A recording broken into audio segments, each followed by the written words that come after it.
Good evening दोस्त, कैसे हो आप लोग। आई होप सभी बहुत अच्छे होंगे। तो दोस्तों आज मैं आपको बताती हूँ कि मैं गुरुजी की फॉलोवर हूँ और ये गुरुजी छतरपुर वाले बड़े मंदिर वाले गुरुजी हैं, जैसा कि इनका स्वरूप लगा हुआ है। तो हम पिछले कई 4-5 सालों से इनके साथ जुड़े हुए हैं और हमने पहली बार इनका सत्संग अपने घर पे रखा है।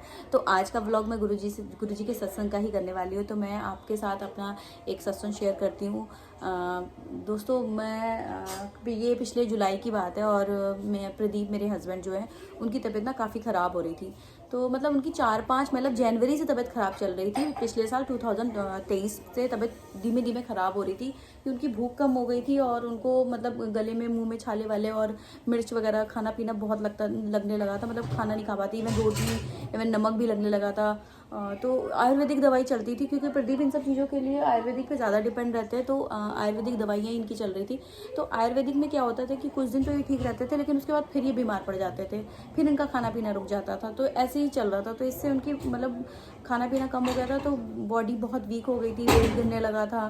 तो ऐसे करते करते इन्होंने 3-4 महीने खींच दिए, बट असर प्रॉपर नहीं हुआ। देन उसके बाद किसी ने हमें बताया होम्योपैथिक से इलाज करो, तो हमने होम्योपैथिक के डॉक्टर को दिखाया। ये शायद जून जुलाई की बात है। जब हम होम्योपैथी के पास गए तब तक इनका वेट काफ़ी नीचे गिर चुका था।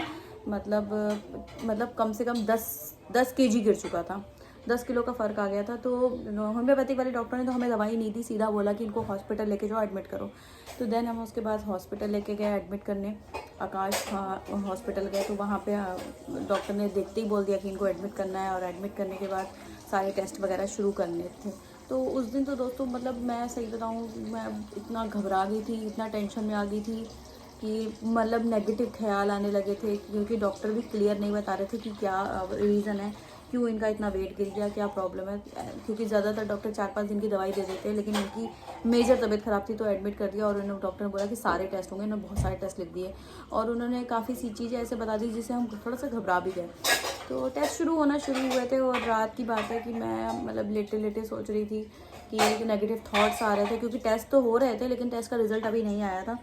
तो रात में लेटे लेटे मैं बिस्तर पर बस सोते सोते इनके बगल में इनका बेड लगा था, साथ में जो विजिटर बेड होता है उस पर मैं लेटे लेटे सो रही थी और जय गुरु जी कर रही थी। और मैं सोच रही थी, नेगेटिव ख्याल भी आ रहे थे। मैं बस ये कह रही थी गुरु जी कैसे भी करके इस सिचुएशन से हमें बाहर निकालो। और मैं बहुत घबरा गई थी। तो फिर वैसे ही मैंने मन में गुरुजी का नाम लिया और उनको बोला कि जैसे प्रदीप ठीक हो जाएंगे तो मैं अपने घर पे एक सत्संग रखूँगी, जो कि हमने मतलब ये हमारा पहला सत्संग है।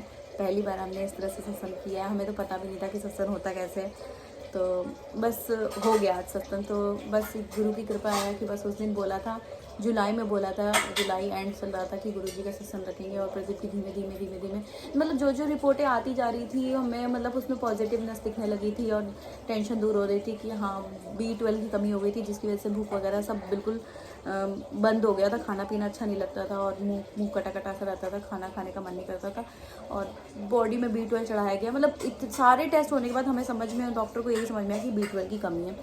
तो अभी भी दवाइयाँ चल रही हैं। B12 अब जाके उनका मतलब 6 महीने बाद जाके अब B12 थोड़ा सा नॉर्मल है। हीमोग्लोबिन प्रदीप का बहुत ज़्यादा कम हो गया था, मतलब 5 हो गया था, मतलब बहुत ज़्यादा कम हो गया था। 5 का रेशियो तो बहुत ही ज़्यादा कम होता है। फिर प्रदीप का हीमोग्लोबिन 7 हुआ, 7 से फिर 10 हुआ, तो अभी 10 पे ही चल रहा है। तो बट पहले से प्रदीप काफ़ी बेटर है। और ये जो कठिन सिचुएशन थी, इस सिचुएशन से धीमे धीमे करके गुरुजी ने हमें बाहर निकाल दिया। और सच में गुरुजी का मैं पल पल शुक्राना करती हूँ कि थैंक यू गुरुजी, ब्लेसिंग गुरुजी की हमेशा हमें मिलती रहे। और तो दोस्तों आज का सत्संग यही था मेरा। और सच में आज हमने जो डेकोरेशन की और इतनी अच्छी डेकोरेशन हो गई और इतने अच्छे से मतलब सत्संग हो गया, बहुत सारे लोग आए और काफ़ी अच्छा लगा।